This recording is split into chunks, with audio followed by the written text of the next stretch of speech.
പുതിയൊരു വീഡിയോയിലേക്ക് എല്ലാവർക്കും സ്വാഗതം. അങ്ങനെ ആദർശ് മുത്തശ്ശീനോട് നമ്മൾ വിചാരിച്ച പോലെയൊന്നുമല്ല ആൾ അവിടെ ചെന്നപ്പോഴല്ലേ എനിക്ക് മനസ്സിലായത് നമ്മൾ വിചാരിച്ചതിനേക്കാളും സ്മാർട്ടാണെന്ന് പറഞ്ഞിട്ട് ആദർശ് അങ്ങ് അവിടെ നിന്ന് പോകുന്നുണ്ട്. അപ്പോൾ ആ സമയത്ത് മുത്തശ്ശിയാണെങ്കിലും നയനിനോട് പറയുന്നുണ്ടായിരുന്നു, ഇങ്ങനെ വേണം പെൺകുട്ടികളായാൽ ഭർത്താക്കന്മാർ നമ്മളെ കൊണ്ട് ഇങ്ങനെ നല്ലത് പറയിപ്പിക്കണം എന്നൊക്കെ പറഞ്ഞിട്ട് അങ്ങനെ നയനിനോട് പറയുകയും ചെയ്യുകയാണ്. പിന്നീട് നയനി അവിടെ നിന്ന് അങ്ങ് പോകുന്നുണ്ട്. അതിനുശേഷം നവ്യനെ കാണിക്കുന്നുണ്ട്. നവ്യയാണെങ്കിൽ ഇങ്ങനെ റൂമിൽ കിടന്നിട്ട് ഇങ്ങനെ പാട്ടൊക്കെ ഇട്ടിട്ട് ഇങ്ങനെ തുള്ളി ചാടിക്കൊണ്ടിരിക്കുകയാണ് കേട്ടോ, ഡാൻസൊക്കെ കളിക്കുകയാണ്. അപ്പോൾ അത് കണ്ടുകൊണ്ട് നയന അവിടേക്ക് വരുന്നുണ്ട്. എന്നിട്ട് നയന ആ പാട്ടങ്ങ് ഓഫ് ചെയ്യുന്നുണ്ട്. അപ്പോൾ നവ്യയ്ക്കാണെങ്കിലും ദേഷ്യം വരുന്നുണ്ട് കേട്ടോ, നീ എന്തീ കാണിക്കുന്നത് എന്നൊക്കെ പറയുന്നുണ്ട്. അപ്പോൾ എൻ്റെ സൗന്ദര്യം നിലനിർത്താൻ വേണ്ടിയിട്ട് എനിക്ക് കുറച്ച് കഷ്ടപ്പെട്ടേ പറ്റുള്ളൂ എന്നൊക്കെ പറഞ്ഞിട്ട് ഡാൻസ് ഇങ്ങനെ കളിച്ചുകൊണ്ടിരിക്കുകയാണ്. അപ്പോൾ നയന പറയുന്നുണ്ട്, ചേച്ചി വലിയൊരു കള്ളം പറഞ്ഞു കഴിഞ്ഞു, ഇനി അത് തിരുത്താനും ചേച്ചി തയ്യാറാവുന്നില്ല. ഇങ്ങനെയൊക്കെ കിടന്ന് തുള്ളിയാൽ മറ്റുള്ളവർക്ക് സംശയം ഉണ്ടാവില്ലേ എന്നൊക്കെ ചോദിക്കുകയാണ്. ഇപ്പോൾ മറ്റുള്ളവരുടെ കണ്ണിൽ ചേച്ചിയുടെ വയറ്റിലൊരു കുഞ്ഞുണ്ട് എന്നാണല്ലോ, അപ്പോൾ ഇങ്ങനെയൊക്കെ ചെയ്യാൻ പാടുണ്ടോ എന്നൊക്കെ ചോദിക്കുകയാണ് കേട്ടോ. അപ്പോൾ നവ്യയ്ക്കാണെങ്കിലും ദേഷ്യം വന്നിട്ട് ഇങ്ങനെ ഓരോന്ന് പറയുകയൊക്കെ ചെയ്യുന്നുണ്ടായിരുന്നു. എനിക്ക് എന്തായാലും എൻ്റെ സൗന്ദര്യം നിലനിർത്തിയേ പറ്റുള്ളൂ എന്നുള്ളതിൽ പറയുകയാണ്. അപ്പോൾ ചേച്ചി ഇങ്ങനെയാണ് പോകുന്നതെങ്കിൽ എനിക്ക് ആ സത്യം തുറന്ന് പറയേണ്ടി വരും എന്നൊക്കെ പറയുമ്പോൾ നവ്യ പറയുന്നുണ്ട്, നീ ചെന്ന് അങ്ങ് പറഞ്ഞു കൊടുക്കടി, ആരോടാണെന്ന് വെച്ചാൽ പറഞ്ഞു കൊടുക്കുകയെന്ന് പറയുകയാണ്. അപ്പോൾ എന്നെ വെറുതെ വാശി പിടിപ്പിക്കേണ്ടെന്നൊക്കെ നയന പറയുന്നുണ്ട്. അപ്പോൾ അത് കേട്ടുകൊണ്ട് അബിയാണെങ്കിൽ പെട്ടെന്ന് റൂമിലേക്ക് വരുന്നുണ്ട് കേട്ടോ. അബീനെ കാണുന്ന സമയത്ത് നവ്യ അങ്ങ് നോക്കുമ്പോൾ നയനയും അബീനെ കാണുന്നുണ്ട്. അപ്പോൾ പെട്ടെന്ന് തന്നെ നയന റൂമിൽ നിന്ന് അങ്ങ് ഇറങ്ങി പോവാണ്. അപ്പോൾ അബിക്ക് എന്തൊക്കെയോ സംശയമുണ്ട് കേട്ടോ. അബി കുറച്ചൊക്കെ കേട്ടിട്ടുണ്ട്. അപ്പോൾ നവ്യയുടെ അടുത്തേക്ക് അബി വരുന്ന സമയത്തും അബി എന്തെങ്കിലും കേട്ട് കാണുമോ എന്നുള്ളൊരു സംശയം അബിക്കും ഉണ്ട്. അപ്പോൾ എന്താ എൻ്റെ ഏട്ടത്തി പറഞ്ഞിട്ട് പോയത്, സത്യം വിളിച്ചു പറയുമെന്നൊക്കെയാണല്ലോ, എന്താ ഞാൻ അറിയാത്ത എന്തെങ്കിലും രഹസ്യം ഉണ്ടോ നിങ്ങൾ തമ്മിൽ എന്നൊക്കെ ചോദിക്കുകയാണ്. അപ്പോൾ നവ്യ പറയുന്നുണ്ട്, അബി അറിയാത്ത ഒരു കാര്യം എൻ്റെ ജീവിതത്തിൽ ഇല്ല എന്നൊക്കെ പറയുകയാണ് കേട്ടോ. അപ്പോൾ അതുപോലെ തന്നെ എന്തായാലും നിങ്ങൾ തമ്മിൽ എന്തൊക്കെയോ രഹസ്യം ഉണ്ടെന്ന് എനിക്ക് മനസ്സിലായി, അതുകൊണ്ടാണല്ലോ ഏട്ടത്തി സത്യം വിളിച്ചു പറയുമെന്നൊക്കെ പറഞ്ഞത് എന്നൊക്കെ ഇങ്ങനെ അബിക്ക് ഇങ്ങനെ ചെറുതായിട്ട് നിങ്ങൾ പറയുന്നതെല്ലാം ഞാൻ കേട്ടു, പക്ഷേ കാര്യപ്പെട്ട കാര്യം കേട്ടില്ല എന്ന് പറയാണ് കേട്ടോ. അപ്പോൾ നവ്യാണെങ്കിലും അവിടെ കിടന്നിട്ട് പറയുന്നുണ്ട്, ഒരു രഹസ്യമില്ല, അബിക്ക് ഇത്രയും ദിവസമായിട്ട് തന്നെ മനസ്സിലായില്ലേ എന്നൊക്കെ ചോദിക്കുകയൊക്കെ ചെയ്യുന്നുണ്ടായിരുന്നു. പിന്നീട് അതുപോലെ തന്നെ ഇങ്ങനെ അബിയാണെങ്കിലും സംശയം പ്രകടിപ്പിക്കുന്നുണ്ട് കേട്ടോ. ഇങ്ങനെ ഗർഭിണികളുടെ ഒരു ഇതും നവ്യ കാണിക്കുന്നില്ലല്ലോ, വീട്ടിലെല്ലാവരും അത് പറയുകയും ചെയ്യുന്നുണ്ട്. അപ്പോൾ നിനക്ക് നിൻ്റെ സൗന്ദര്യവും അതുപോലെ തന്നെ നിൻ്റെ ഫ്യൂച്ചറൊക്കെ തന്നെയാണ് വലുത്, നിൻ്റെ വയറ്റിലൊരു കുഞ്ഞുണ്ട് എന്നുള്ള കാര്യം പോലും നീ ഓർക്കുന്നില്ല. ആ സമയത്താണെങ്കിലും നവ്യ ഇങ്ങനെ ഓരോന്ന് പറഞ്ഞ് പിടിച്ച് നിൽക്കുകയൊക്കെ ചെയ്യുന്നുണ്ട്. പിന്നീട് അതുപോലെ തന്നെ ഇങ്ങനെ ഷൂട്ടിന് പോകുന്ന കാര്യങ്ങളും എല്ലാം തന്നെ അബിനോട് പറയുന്നുണ്ട് കേട്ടോ. അപ്പോൾ ഷൂട്ടിന് പോകുമ്പോൾ എന്തായാലും അബി കൂടെ വേണം എന്നാണ് പറയുന്നത്. എനിക്ക് എപ്പോഴും നിൻ്റെ കൂടെ വരാനൊന്നും പറ്റില്ല എന്ന് പറയുമ്പോൾ ആ ദിവസം ഞാൻ ലീവ് തരാൻ ആദർശേട്ടനോട് പറഞ്ഞോളാം എന്നൊക്കെ നവ്യ പറയുകയാണ്. അപ്പോൾ എന്തായാലും നീ എൻ്റെ കൂടെ വേണം എന്നൊക്കെ പറയുകയാണ്. പിന്നീട് ഷൂട്ടിന് പോകുന്ന സമയത്തായാലും നീ അധികം ഇങ്ങനെ സ്ട്രെയിൻ എടുക്കരുത് എന്നൊക്കെ, കുഞ്ഞിൻ്റെ കാര്യം കൂടെ ഓർമ്മ വേണം എന്നുള്ളൊരു രീതിയിലൊക്കെ അബി സംസാരിക്കുകയൊക്കെ ചെയ്യുന്നുണ്ടായിരുന്നു കേട്ടോ. അപ്പോൾ എന്തായാലും ഇനിയിപ്പോൾ ഇങ്ങനെ വലിയ സിനിമയിലൊക്കെ ചാൻസ് കിട്ടുകയാണെങ്കിൽ വയറും വെച്ചുകൊണ്ട് എനിക്ക് അഭിനയിക്കാനൊന്നും പറ്റില്ലല്ലോ. അപ്പോൾ എന്തായാലും ഇങ്ങനെ പറയുകയും ചെയ്യുന്നുണ്ടായിരുന്നു, ഇനിയിപ്പോൾ അതൊക്കെ നോക്കാമെന്ന്. അപ്പോൾ ആ സമയത്താണെങ്കിൽ അഭി മനസ്സിൽ വിചാരിക്കുന്നുണ്ട്, ഇവൾക്ക് കുഞ്ഞുങ്ങളോടൊന്നും ഒരു താല്പര്യമില്ല, ഇവൾക്ക് ഇവളുടെ ഫ്യൂച്ചറും ഇതൊക്കെ തന്നെയാണ്, സൗന്ദര്യമൊക്കെ തന്നെയാണ് വലുതെന്നൊക്കെ ഇങ്ങനെ അഭി മനസ്സിൽ വിചാരിക്കുന്നുണ്ട് കേട്ടോ. പിന്നീട് നയനിയാണെങ്കിലും മനസ്സിലിങ്ങനെ ചിന്തിക്കുന്നുണ്ടായിരുന്നു, നവ്യ നയനയും കൂടി സംസാരിച്ചത് അബി എങ്ങാനും കേട്ട് കാണുമോ എന്നുള്ളൊരു സംശയം കൂടെ ഉണ്ട്. അതുപോലെ തന്നെ ആദർശിനാണെങ്കിലും ഇപ്പോൾ ചെറിയ സംശയമൊക്കെ ഉണ്ടല്ലോ, അങ്ങനെ ഡിസൈൻ കോമ്പറ്റീഷനിൽ നയന ഫസ്റ്റ് പ്രൈസ് വാങ്ങിയപ്പോൾ ആ ഒരു സംശയമൊക്കെ ഉണ്ടല്ലോ. അപ്പോൾ എന്തായാലും ഞാൻ നല്ലൊരു കുടുക്കിലാണ് പെട്ടിരിക്കുന്നത് എന്നുള്ളൊരു ചിന്തയൊക്കെ ഇങ്ങനെ നയനയ്ക്ക് വരുന്നുണ്ട്. പിന്നീട് നന്ദും ഫ്രണ്ട്സും കൂടെ ഇങ്ങനെ സംസാരിക്കുന്നുണ്ട്. അപ്പോൾ ചന്ദ്രൻ്റെ കൂടെ ഒരു ഗുണ്ട വന്നിരുന്നല്ലോ, ഒരു ശരവണൻ എന്ന് പറഞ്ഞിട്ടില്ല. അപ്പോൾ അയാളിങ്ങനെ മോശമായിട്ട് സംസാരിച്ചതും അവനിങ്ങനെ അടിച്ചിടുന്ന കാര്യങ്ങളൊക്കെയാണ് കേട്ടോ അവർ സംസാരിക്കുന്നത്. അപ്പോൾ അവരിങ്ങനെ സംസാരിച്ച് നിൽക്കുന്നതിൻ്റെ ഇടയിൽ കൂടെ തന്നെ ഒരാൾ അങ്ങോട്ട് ഹെൽമെറ്റ് ധരിച്ചിട്ട് വരുന്നുണ്ട്. അപ്പോൾ നന്ദുവിൻ്റെ വിചാരം അത് ശരവണനാണെന്നാണ്.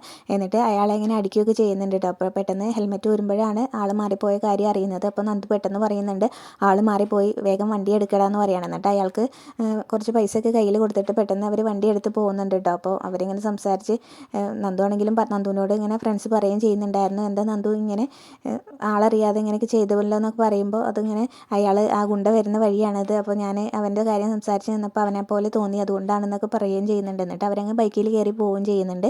പിന്നീട് നയനയാണെങ്കിൽ റൂമിൽ ഇങ്ങനെ ഏത്തിട്ടുകൊണ്ടിരിക്കുന്ന സമയത്ത് ആദർശ് അവിടേക്ക് വരുന്നുണ്ട് കേട്ടോ. അപ്പോൾ ആദർശ് പറയുന്നുണ്ട്, ഇതിങ്ങനെ പൂജാമുറി അതുപോലെ തന്നെ അമ്പലമൊന്നല്ല ഇവിടെ കിടന്ന് ഏത്തിടാൻ, നീ മോടി പിടിപ്പിച്ച വിഘ്നേശ്വരൻ്റെ വിഗ്രഹം അത് പൂജാമുറിയിലാണ് എന്ന് അറിയാൻ കേട്ടോ. അപ്പോൾ ഇങ്ങനെ മനസ്സിൽ എന്തെങ്കിലും കുറ്റബോധം ഉണ്ടെങ്കിൽ എവിടെ നിന്ന് വേണമെങ്കിലും നമുക്ക് ഏത്തിടാമെന്ന് പറയണം. അപ്പോൾ നിനക്ക് അങ്ങനെയൊക്കെ ഒരു കുറ്റബോധമൊക്കെ തോന്നാൻ എന്താ കാര്യം എന്നൊക്കെ ചോദിക്കുമ്പോൾ ഇങ്ങനെ കള്ളം പറഞ്ഞിട്ടാണല്ലോ ഇങ്ങനെ കോമ്പറ്റീഷന് പോയത്, അപ്പോൾ അതിനെക്കുറിച്ച് പറയുന്നുണ്ട്.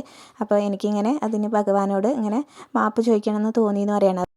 ആ സമയത്ത് ആദർശ് പറയുന്നുണ്ടായിരുന്നു, അത് ഭഗവാനോടല്ല മാപ്പ് ചോദിക്കേണ്ടത്, നീ എന്നോടല്ലേ കള്ളം പറഞ്ഞു പോയത്, അപ്പോൾ എന്നോടാണ് ഇങ്ങനെ മാപ്പ് പറയേണ്ടതെന്ന് പറയാണ് കേട്ടോ. പിന്നീട് ആദർശാണെങ്കിലും പറയുന്നുണ്ടായിരുന്നു, അതുകൊണ്ടല്ലേ ഇങ്ങനെ നീ ആ കോമ്പറ്റീഷന് പോയതുകൊണ്ടല്ലേ നിനക്ക് എൻ്റെ ഭാര്യയ്ക്ക് ഇത്രയും കഴിവുണ്ടെന്ന് എനിക്ക് തിരിച്ചറിയാൻ പറ്റിയെന്നൊക്കെ ചോദിക്കുകയാണ്. ആ സമയത്ത് നൈന പറയുന്നുണ്ടായിരുന്നു, ആദർശേട്ടനാണ് അവിടെ ചീഫ് ഗസ്റ്റ് ആയിട്ട് വരുന്നതെന്ന് അറിഞ്ഞിരുന്നെങ്കിൽ ഞാൻ ഒരിക്കലും ആ കോമ്പറ്റീഷന് പോകായിരുന്നില്ല എന്നൊക്കെ പറയുന്നുണ്ട്. പിന്നീട് അവരതിനെക്കുറിച്ചൊക്കെ ഇങ്ങനെ കുറച്ച് സംസാരിക്കുന്നുണ്ട്. അതുപോലെ തന്നെ പിന്നീട് ആദർശ് നൈനയോട് ചോദിക്കുന്നുണ്ട്, ഈ ഒരു കള്ളം മാത്രമല്ലേ നീ പറഞ്ഞിട്ടുള്ളൂ, വേറെ ഒന്നും പറഞ്ഞിട്ടില്ലല്ലോ എന്ന് ചോദിക്കുകയാണ് കേട്ടോ. അപ്പോൾ ആ സമയത്ത് നൈനയാണെങ്കിൽ ഒന്നിങ്ങനെ പേടിച്ചുകൊണ്ട് നിൽക്കുന്നുണ്ട്. എന്നിട്ട് പറയുന്നുണ്ട്, വേറെ ഒന്നും പറഞ്ഞിട്ടില്ല, ഇത് മാത്രമേ പറഞ്ഞിട്ടുള്ളൂ എന്ന് പറയണം. അപ്പോൾ ആദർശിന് എന്തൊക്കെയോ സംശയങ്ങളുണ്ട് കേട്ടോ. അപ്പോൾ അത് നൈനയ്ക്കും മനസ്സിലാവുകയൊക്കെ ചെയ്യുന്നുണ്ട്. അതുപോലെ പിന്നീട് ആദർശ് ചോദിക്കുകയും ചെയ്യുന്നുണ്ടായിരുന്നു, നീ വേറെ ഏതെങ്കിലും കോമ്പറ്റീഷന് പങ്കെടുത്തിട്ടുണ്ടോ എന്നൊക്കെ ചോദിക്കുന്നുണ്ട്. അപ്പോൾ എന്തായാലും അങ്ങനെ കോമ്പറ്റീഷന് പങ്കെടുക്കണമെങ്കിൽ പങ്കെടുക്കാം, എനിക്ക് ഇങ്ങനെ കുഴപ്പമൊന്നുമില്ല എന്നൊക്കെ പറയുമ്പോൾ ആദർശന് ഇങ്ങനെ കോമ്പറ്റീഷനൊക്കെ പങ്കെടുക്കാനൊക്കെ പറയുന്നുണ്ട്. പക്ഷേ എന്നോട് പറഞ്ഞിട്ട് വേണം പോകാനെന്നൊക്കെ പറയുമ്പോൾ എനിക്ക് ഭയങ്കര സന്തോഷമാവുന്നുണ്ട് കേട്ടോ. അതുപോലെ തന്നെ ഇങ്ങനെ ജ്വല്ലറി കോമ്പറ്റീഷനിലൊക്കെ പങ്കെടുക്കുന്നത് വലിയ കാര്യമല്ലേ, ചെറിയൊരു കാര്യമൊന്നുമല്ലല്ലോ എന്നൊക്കെ ആദർശ് പറയുകയും ചെയ്യുന്നുണ്ടായിരുന്നു.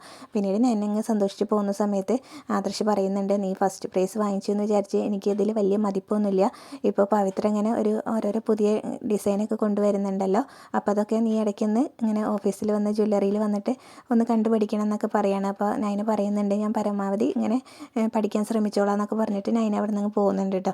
പിന്നീട് അതുപോലെ തന്നെ ഇങ്ങനെ ആദർശാണെങ്കിൽ ഓഫീസിൽ എത്തിയിട്ടുണ്ടാവും. അപ്പോൾ ഓഫീസിലിരിക്കുന്ന സമയത്ത് ഡിസൈനൊക്കെ ഇങ്ങനെ നോക്കുന്ന സമയത്താണെങ്കിലും അന്ന് നൈന ഇങ്ങനെ ഡിസൈൻ വരച്ചിട്ടുണ്ടെന്ന് പറഞ്ഞ് കൊണ്ടുവന്നിട്ട് അതിങ്ങനെ കീറി കളഞ്ഞ കാര്യങ്ങളും എല്ലാം തന്നെ ഇങ്ങനെ ഓർക്കുകയാണ് കേട്ടോ. അതിൻ്റെ ഇടയിൽ നൈനയാണെങ്കിൽ പവിത്രേനെ വിളിച്ചിട്ട് ഇങ്ങനെ കോമ്പറ്റീഷന് പങ്കെടുത്ത കാര്യങ്ങളും എല്ലാം തന്നെ പറയുന്നുണ്ട് കേട്ടോ. ഫസ്റ്റ് പ്രൈസ് കിട്ടിയ കാര്യവും അവിടെ ആദർശാണ് ഇങ്ങനെ പ്രൈസ് കൊടുക്കാൻ വന്ന കാര്യം അതൊക്കെ പറയുകയൊക്കെ ചെയ്യുന്നുണ്ടായിരുന്നു. അപ്പോൾ ആ സമയത്ത് ആദർശിന് എന്തൊക്കെയോ സംശയങ്ങളുണ്ട് എന്നുള്ള കാര്യം പറയുന്നുണ്ട്.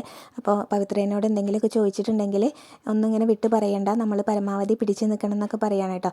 അപ്പോൾ എന്തായാലും ഇങ്ങനെ ആദർശ് ഇങ്ങനെ എന്തെങ്കിലും ചോദിച്ചാൽ അതിന് ഇങ്ങനെയൊക്കെ പരമാവധി പിടിച്ച് നിന്ന് ഉത്തരം പറയണം. ഒരു കള്ളം പറഞ്ഞാൽ അതിൻ്റെ പിറകെ നമ്മൾ ചിലപ്പോൾ 100 കള്ളൊക്കെ പറയേണ്ടി വരും, എന്നാലും പിടിച്ച് നിൽക്കണം എന്നുള്ളതിലൊക്കെ നൈന ഇങ്ങനെ പവിത്രേനോട് വിളിച്ച് പറഞ്ഞിട്ടുണ്ടായിരുന്നു. അതുപോലെ തന്നെ എന്തായാലും ഇങ്ങനെ കള്ളം പിടിക്കപ്പെടുമ്പോഴും മാഡം ഇതുപോലെ തന്നെ പറഞ്ഞാൽ മതി എന്നൊക്കെ പറയുന്നുണ്ട്. അപ്പോൾ അന്ന് ഞാൻ എനിക്ക് ഇങ്ങനെ പറയാനൊരു കാരണമുണ്ട്. അന്ന് ഞാൻ ഡിസൈൻ വരച്ച് കൊടുത്തപ്പോൾ ആദർശേട്ടൻ അത് നോക്കുക പോലും ചെയ്യാതെയല്ലേ ഇങ്ങനെ അത് കീറി കളഞ്ഞത്, അതുകൊണ്ട് തന്നെ എനിക്ക് അങ്ങനെ ഒരു കാരണം ഉണ്ടല്ലോ പറയാൻ, ഇനി ചോദിച്ചാലെന്നൊക്കെ പറയുന്നുണ്ട്. അപ്പോൾ പിടിക്കപ്പെടുമ്പോഴും ഇങ്ങനെ തന്നെ മാഡം പറയണം എന്നൊക്കെ പവിത്രയാണെങ്കിലും പറയുന്നുണ്ടായിരുന്നു. പിന്നീട് എന്തായാലും ഫസ്റ്റ് പ്രൈസൊക്കെ കിട്ടിയതിൽ കൺഗ്രാജുലേഷനൊക്കെ പറഞ്ഞിട്ടാണ് കേട്ടോ പവിത്ര ഫോൺ വയ്ക്കുകയൊക്കെ ചെയ്യുന്നത്. പിന്നീട് ആദർശാണെങ്കിലും പവിത്രേൻ്റെ അടുത്ത് വന്നിട്ട് വീണ്ടും ആ ശ്രേയനെ കുറിച്ച് ചോദിക്കുന്നുണ്ട് കേട്ടോ.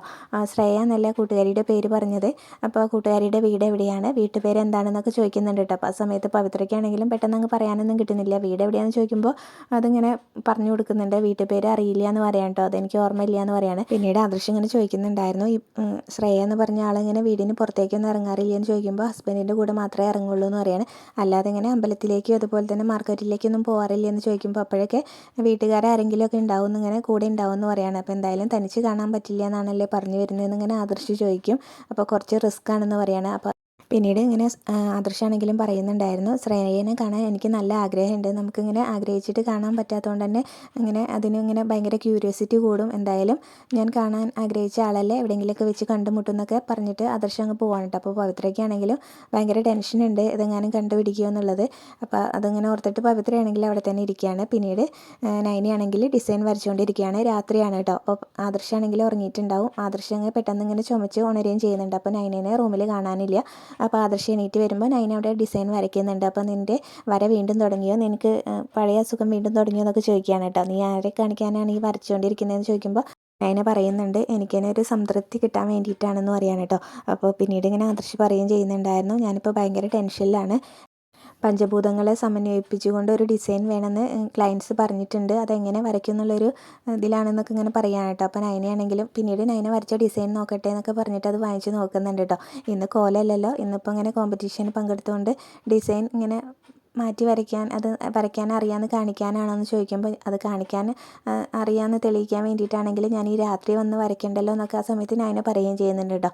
പിന്നീട് ആദർശം അവിടെ തന്നെ നിൽക്കുമ്പോൾ നൈന ചോദിക്കുന്നുണ്ട്, കിടക്കുന്നില്ലേ, ഇവിടെ നല്ല തണുപ്പാണ്, മഞ്ഞൊക്കെ ഉണ്ട് എന്ന് പറയാണ് കേട്ടോ. അപ്പോൾ ഇങ്ങനെ അസുഖം വരുന്ന കാര്യം പറയുമ്പോൾ ആദർശം അത് തിരിച്ചും ചോദിക്കുന്നുണ്ട് കേട്ടോ.